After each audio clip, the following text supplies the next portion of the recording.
Meu irmão pegou os óculos personalizados da minha filha de 6 anos, quebrou na frente dela e disse: "É isso que acontece quando você age como mimada." Depois, fez com que ela recolhesse lixo enquanto todo mundo assistia. Eu não disse nada. Mas 4 horas depois, as ligações começaram. Contas congeladas, suspensões no trabalho. E minha filha fez 6 anos no mês passado. O nome dela é Lily, e ela é o tipo de criança que faz a gente esquecer o quanto o mundo pode ser bagunçado. Doce, extremamente criativa e obcecada por fadas. Ela usa óculos desde os 3 anos. Não são óculos quaisquer. São lentes sob medida, com revestimento de transição e hastes especiais que não pressionam as orelhas por causa de uma condição leve. Ela mesma escolheu. Lilás claro, com estrelinhas brilhantes nas laterais. Ela os chamava de seus óculos mágicos. No dia do aniversário, eu caprichei. E por que não? Eu posso pagar. Música, sou dona de 2 empresas e ajudo a financiar uma terceira. E, ultimamente, algumas pessoas da família parecem esquecer quem tem mantido certas coisas funcionando. A festa não foi apenas grande. Música, foi linda. Tema de jardim de fadas, luzes penduradas, mesinhas cobertas de musgo, potes brilhantes com glitter, música ao vivo e, a melhor parte, uma instalação de casa na árvore com escorregador. O rosto da Lily quando viu aquilo, nunca vou esquecer. Ela usava uma pequena coroa de flores e dizia a todos que era a rainha da floresta. Jack, meu irmão mais velho, apareceu de moletom e tênis. A esposa dele, Kelly, ficou de óculos escuros o tempo todo, e os filhos deles pareciam ter medo de falar alto demais. Eles entregaram a Lily uma única sacolinha amassada, com um quebra-cabeça dentro, comprado num posto de gasolina ou talvez algo ainda pior. Meus pais deram a ela um caderno de atividades educativas. Sério, um caderno. Mas a Lily sorriu e disse: "Obrigada." Como ela sempre faz. Ela estava radiante o dia inteiro, andando por aí como se estivesse flutuando, até que Jack decidiu que tinha algo a provar. Aconteceu enquanto eu me afastei para falar com o artista dos balões sobre um erro na decoração. Lily e algumas crianças estavam perto do lago de carpas, brincando de exploradores de fadas. Virei-me a tempo de ouvir um estalo alto e ver a Lily congelar. Jack estava ali, segurando os óculos quebrados dela em uma das mãos. Ele não estava brincando, nem gritando. Parecia apenas completamente satisfeito consigo mesmo. "É isso que acontece quando você age como mimada", ele disse, autossuficiente para que 3 mesas virassem para olhar. "Talvez agora você aprenda alguma coisa." Em seguida, entregou ela um par de luvas de borracha usadas e mandou que começasse a recolher o lixo. E ela fez. Não sei como explicar o que passou por mim naquele momento. Eu não gritei. Música, não fiz escândalo. Apenas caminhei até ela, tirei gentilmente as luvas das mãos dela, a peguei no colo e fui embora.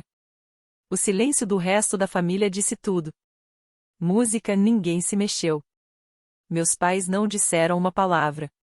Kelly evitou o contato visual. Alguns convidados pareciam horrorizados, mas ninguém fez nada. Às 6 da tarde, enviei uma mensagem no grupo agradecendo a presença de todos e informando que a festa havia acabado. Todo mundo foi embora. Jack e a família dele nem tentaram discutir. Provavelmente acharam que tinha acabado. Música não tinha. Por volta das 10 da noite, o celular do Jack começou a vibrar. Depois, o da Kelly. Eu não atendi nenhuma ligação. Alguns minutos depois, recebi uma mensagem do meu advogado confirmando que o bloqueio tinha começado. A conta empresarial conjunta estava congelada. Música. O nome dele foi removido de 2 plataformas internas. O acesso aos contatos de fornecedores foi revogado. O bônus pendente dele foi sinalizado para revisão. O processador de pagamentos da loja online da Kelly entrou em verificação por suspeita de fraude. Pela manhã, as credenciais de trabalho do Jack foram suspensas. Ele não conseguia acessar o e-mail. Não conseguia entrar no nosso servidor. Então, as mensagens começaram a chegar sem parar. Minha mãe, meu pai, até a Kelly que nunca fala nada que não seja sobre ela mesma, todos perguntando o que estava acontecendo. Eu não respondi, porque ainda não tinha terminado. Acordei na manhã seguinte com a tela cheia de chamadas perdidas. Kelly, minha mãe 2 vezes, até meu pai, que não me liga diretamente há anos. Normalmente, só recebo um e-mail dele sobre atualizações importantes em que, de alguma forma, sempre beneficiam mais o Jack do que qualquer outra pessoa. Ignorei todas. Lily ainda estava dormindo na minha cama. Em algum momento da noite, ela tinha se aconchegado ali. Sem óculos, um bracinho em volta da raposa de pelúcia. O rostinho dela estava calmo, não assustado, não confuso, apenas quieto. Acho que alguma coisa dentro dela tinha mudado, e isso me partiu mais do que as lágrimas dela teriam partido. Às 8h30, eu já estava no meu escritório. Sem maquiagem, sem distrações. Abri o notebook, puxei o painel do sistema e comecei a clicar por cada ponto de acesso que o Jack já tinha tocado. Música, desloguei ele, sinalizei o perfil para suspensão, marquei as 3 últimas faturas para revisão jurídica, bloqueei o drive na nuvem. Depois liguei e pedi para alterarem as credenciais de administrador de todos os recursos compartilhados, especialmente os de alto nível que o Jack achava que ninguém jamais mexeria. Em seguida, fui para o financeiro. Pedi que congelassem as alocações de orçamento de todos os projetos paralelos sob o controle do Jack. Música, nem precisei explicar. O chefe do financeiro tinha visto as imagens da festa. Elas já estavam circulando discretamente entre alguns funcionários que tinham estado lá. Por volta das 10h15, a Kelly ligou de novo. Depois mandou mensagem: Oi, Abby, acho que tem algum problema com os pagamentos da loja. Além disso, o Jack está com dificuldade para acessar o e-mail do trabalho. Música, você pode verificar? Eu não respondi. Em vez disso, fui para a cozinha, preparei para Lily o cereal favorito dela com morangos e sentei ao lado dela em silêncio enquanto ela assistia aos desenhos.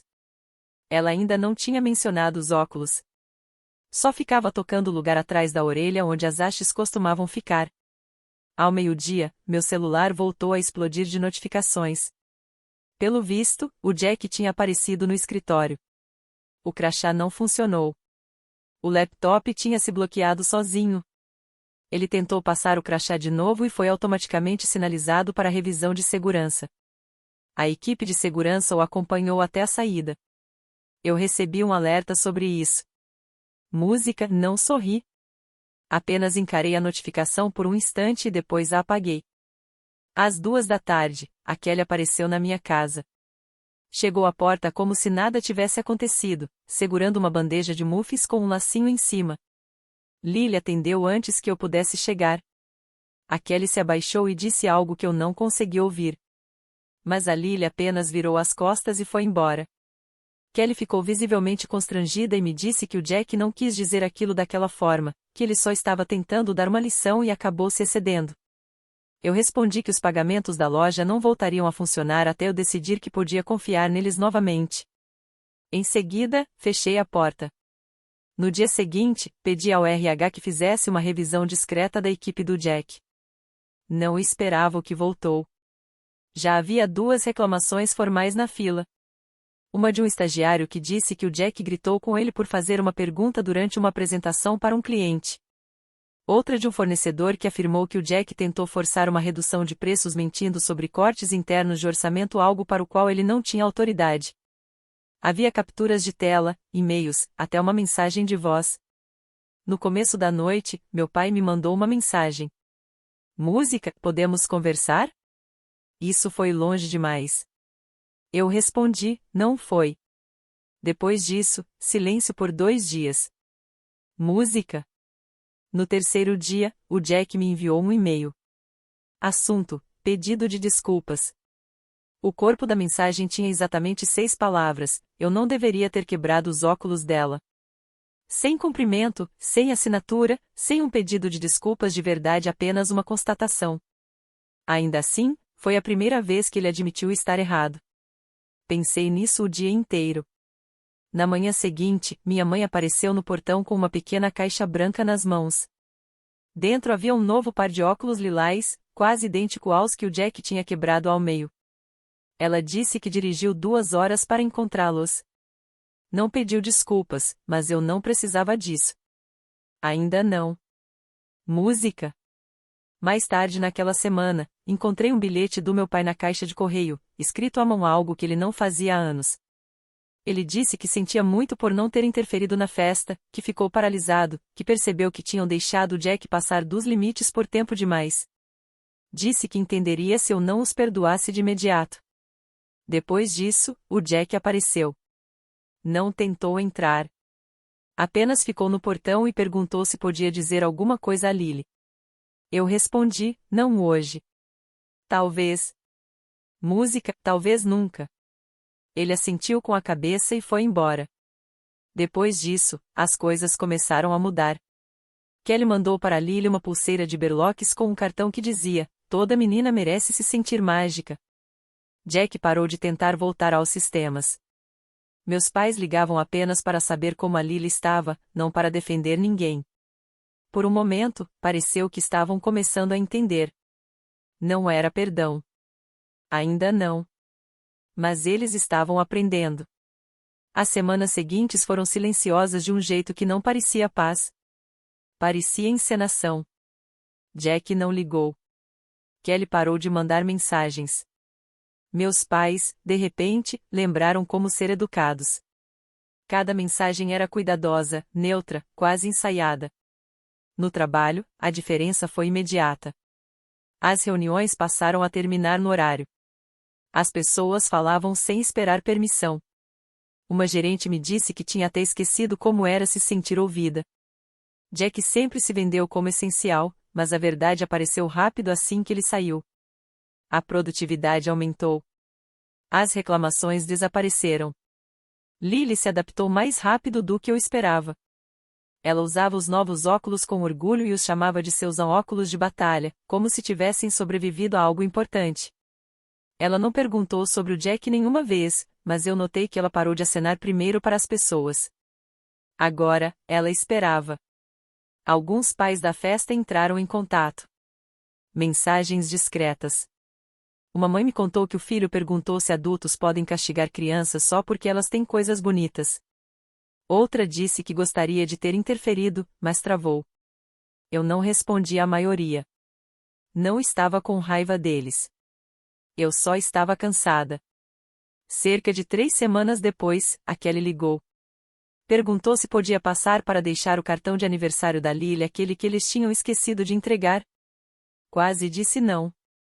Depois disse sim. Eles ficaram exatamente 10 minutos. Jack quase não falou. Kelly sorriu demais. Lily agradeceu e voltou para o quarto. Quando foram embora, Jack acenou para mim como se fôssemos colegas de trabalho se cruzando no corredor. Alguns dias depois, meus pais nos convidaram para jantar. Eu disse não. Depois fiquei 1 hora com essa resposta e mudei de ideia.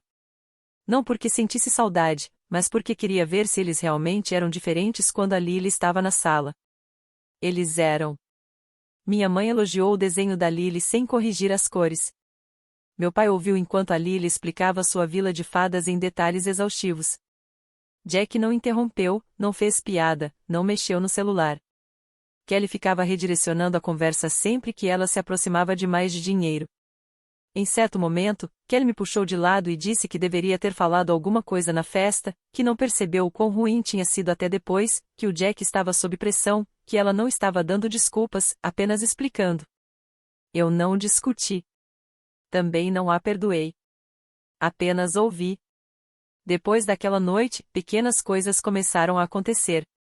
Minha mãe enviou a Lily um livro sobre fadas com óculos na capa. Meu pai me mandou por e-mail artigos sobre desenvolvimento infantil. Jack permaneceu em silêncio. Kelly passou a assinar as mensagens com emojis de coração, como se isso resolvesse tudo. Eu odiei a parte de mim que queria acreditar nisso. 1 semana depois, minha mãe me mandou uma mensagem dizendo que estava orgulhosa da Lily por ter sido tão bem comportada no jantar. Essa palavra ficou presa em mim. Bem comportada, como se sobreviver fosse questão de boas maneiras. Depois, meu pai mencionou a possibilidade de transferir uma pequena propriedade para o nome da Lily algum dia. Disse que era importante para o futuro dela. Disse que ela merecia segurança. Eu comecei a baixar a guarda, com muito cuidado. E então minha avó ligou. Ela quase nunca liga. Ela manda cartões, cartões de verdade, com notas novinhas dentro, como se o tempo tivesse parado para ela em algum momento no fim dos anos 90. Mas dessa vez a voz dela estava baixa. Ela me contou que tinha jantado na casa dos meus pais na noite anterior.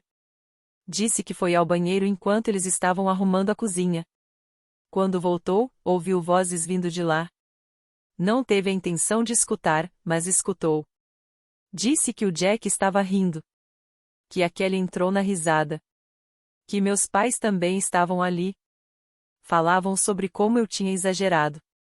Sobre como a Lily ia acabar estragada se alguém não colocasse limites. Sobre como quebrar os óculos foi errado, mas não tão errado assim.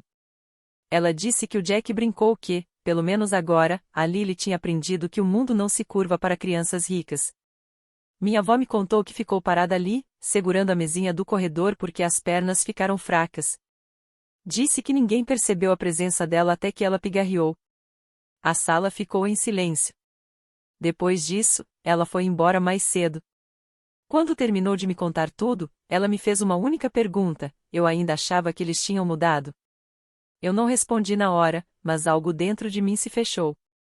Depois daquela ligação com minha avó, eu não chorei. Não gritei. Eu simplesmente fiquei fria. Foi como se alguma coisa dentro de mim tivesse finalmente parado de ceder. Na manhã seguinte, fiz 3 ligações antes mesmo de a Lily acordar. A primeira foi para o meu advogado. Pedi que congelasse tudo relacionado ao plano de transferência de propriedades do meu pai. Nenhuma papelada, nenhuma mudança de titularidade, nenhuma conversa. A segunda foi para o chefe do financeiro. Solicitei que os bônus residuais restantes do Jack fossem sinalizados e redirecionados para a auditoria interna. A terceira ligação foi para um corretor de imóveis, só para perguntar o que seria necessário para vender a casa do lago, aquela que a família sempre fingiu ser de todos, embora o único nome na escritura seja o meu. Eu não tinha planejado agir tão rápido, mas a ligação da minha avó mudou alguma coisa. Eles riram. Riram dos óculos da minha filha. Riram de eu ter exagerado. Eu não conseguia tirar isso da cabeça. Não enviei avisos, não mandei mensagens, não fiz declarações dramáticas. Eu simplesmente parei. Tirei a Lily da escola particular boutique onde ela estudava e a transferi para outra do outro lado da cidade. Uma com menos cochichos, menos roupas combinando e 0 crianças cujos pais dividiam vinho com a Kelly nas noites de sexta-feira. Bloqueei o número do Jack. Bloqueei o da Kelly também. O da minha mãe eu deixei aberto por 2 dias. Então ela me mandou uma mensagem que dizia apenas: podemos conversar? Isso está machucando todo mundo. Eu a bloqueei antes de terminar de ler. Meu pai ficou em silêncio. Ele sempre fica quando realmente importa. 4 dias depois, minha mãe apareceu no portão segurando um bolo de limão e usando aquele sorriso que ela usa quando tenta vender uma paz falsa. Apertou o interfone e disse que só queria conversar. Disse que estava preocupada com a Lily. Então ela escorregou. Disse que a vovó tinha distorcido tudo e que eles já tinham conversado com ela sobre espalhar histórias exageradas. Eu congelei. Eles tinham se voltado contra ela, a única pessoa que realmente esteve do nosso lado. Mandei mensagem para minha avó imediatamente. Ela ligou na mesma hora. Eu dava para ouvir na voz dela a hesitação, a vergonha. Ela disse que foi desconvidada do dia de ação de graças, que o Jack mandou ela parar de se intrometer, que minha mãe disse para ela parar de fazer as coisas parecerem piores do que realmente eram. Eu a convidei para jantar naquela mesma noite. Ela trouxe para Lily um livro de colorir de fadas e biscoitos. Lily sentou ao lado dela o tempo todo. Minha avó falou muito pouco. Apenas olhava ao redor da nossa casa como se não estivesse em um lugar que parecia seguro havia bastante tempo. Mais tarde, naquela noite, depois que a Lily foi dormir, recebi um alerta no celular. Alguém tinha tentado entrar no sistema de segurança da minha casa. 4 tentativas de um dispositivo desconhecido. 2 horas depois, outro alerta. O mesmo endereço de IP. E mais um na manhã seguinte. Eles estavam usando uma senha antiga. Uma que o Jack tinha me ajudado a configurar 5 anos antes, quando eu viajava muito. Eu nunca tinha trocado. Tranquei tudo, mudei todas as configurações, ativei a verificação em 2 etapas em todas as contas, inclusive no portal da escola da Lily. Então tive um pensamento repentino. Pedi à minha assistente que puxasse os registros de atividade do back-end da loja daquela loja online que ela implorou para que eu ajudasse a lançar no ano passado, quando nenhum banco aprovava a conta de comerciante dela. Eu ainda sou a dona da conta do processador de pagamentos vinculada a ela. Eu tinha a intenção de transferir oficialmente, mas nunca cheguei a fazer. Foi então que vimos. 5 dias antes, alguém tinha enviado um formulário digital solicitando a mudança de titularidade. Meu nome estava digitado, a caixa de assinatura preenchida, mas eu não assinei nada. Eles falsificaram minha assinatura para roubar o controle de uma plataforma que eu criei. O pedido de desculpas falso, a pulseira de berloques, as mensagens cuidadosamente escritas, a preocupação encenada. Eles não queriam paz. Queriam acesso. Achavam que, se sorrissem o suficiente, eu entregaria as chaves de volta. Talvez eu tivesse feito isso se minha avó não tivesse ligado. Se ela não tivesse parado no corredor tempo suficiente para ouvir eles rindo. No dia seguinte, liguei para a nossa equipe interna de fraude e sinalizei o formulário. Em seguida, pedi para minha assistente enviar uma carta de cessação e desistência para Kelly, de forma discreta e direta. Quando chegou a hora do jantar, a Lily já tinha esquecido a antiga escola. Ela perguntou se a vovó podia nos visitar de novo e se, desta vez, poderíamos assar cupcakes. Eu disse sim para as 2 coisas. Naquela noite, servi uma taça de vinho, fechei todas as abas do notebook e apaguei todos os contatos do meu telefone que carregavam meu sobrenome. Em seguida, bloqueei todos eles de vez. Eu tinha sido generosa, paciente, compreensiva. Mas isso já não era rancor. Era autodefesa.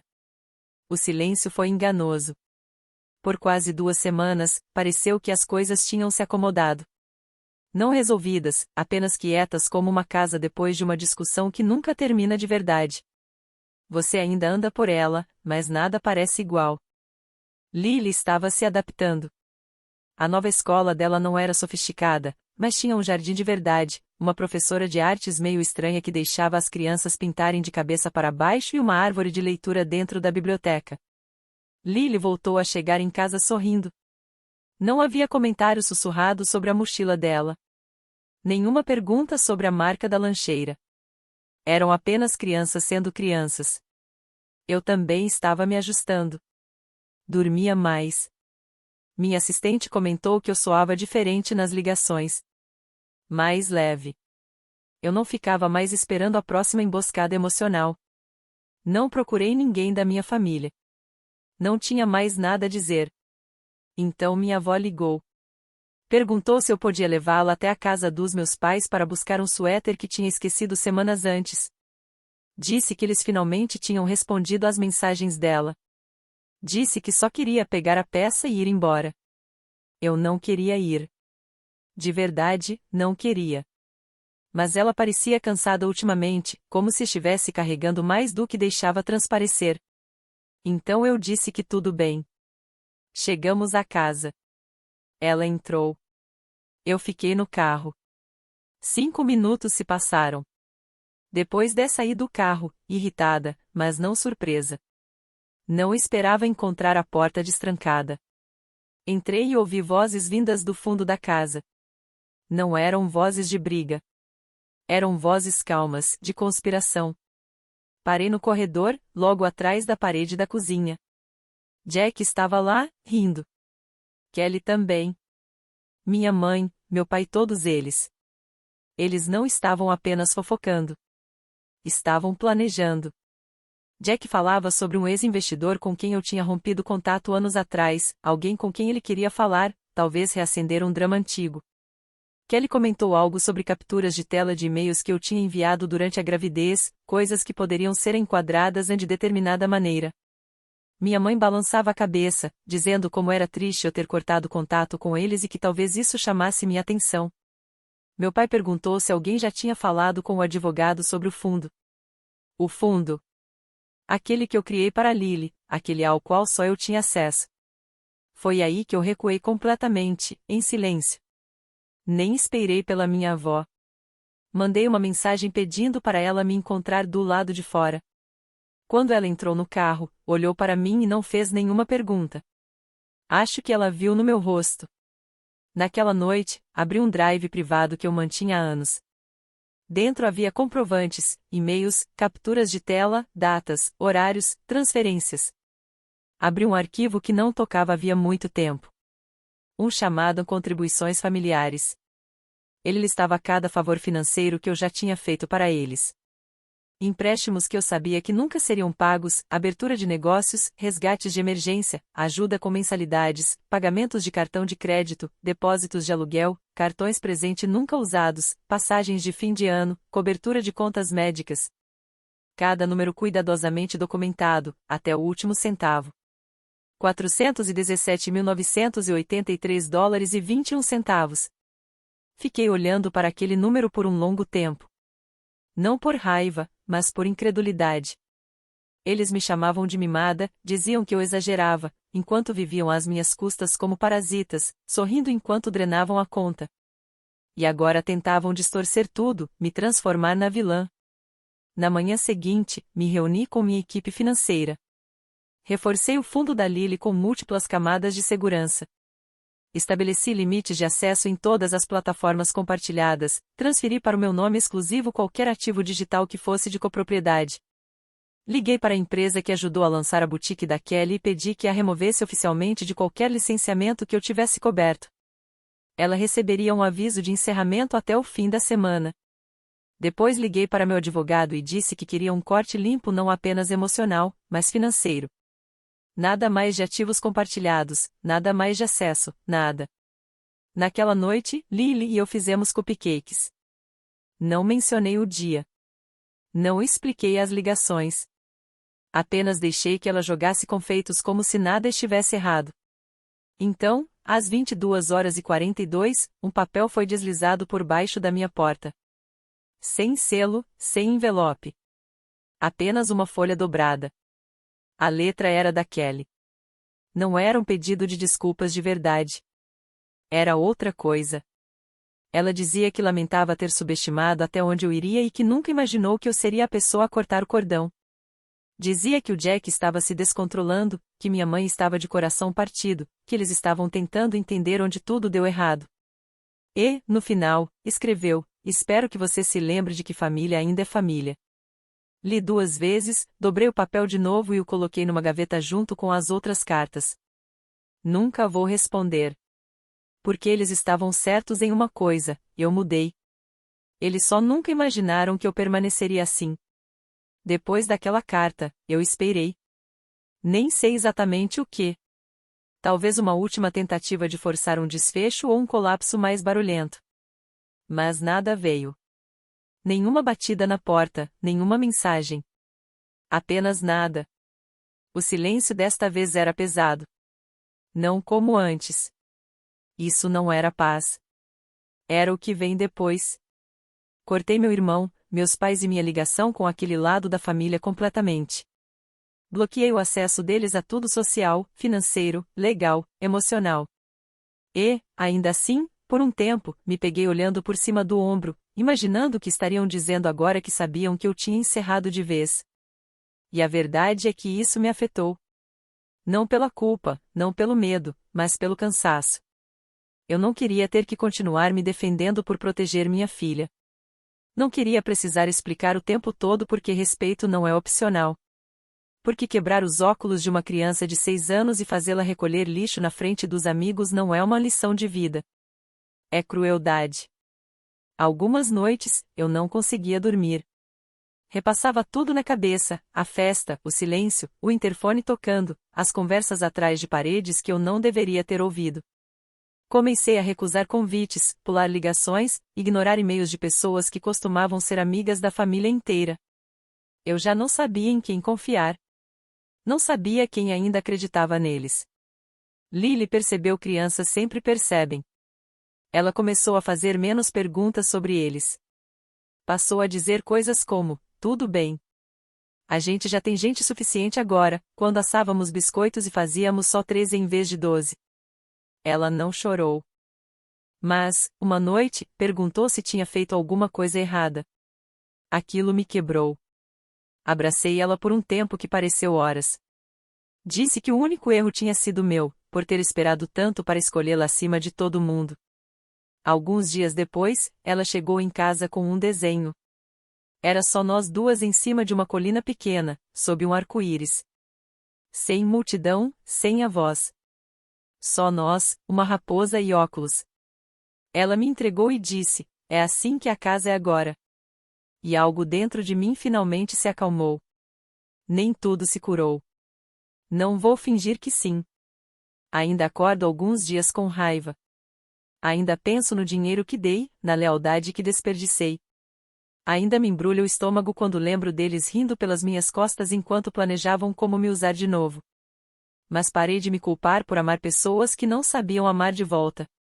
Deixei de seguir todas as contas que me mostravam mesas de jantar perfeitas de mentira. Parei de comparar.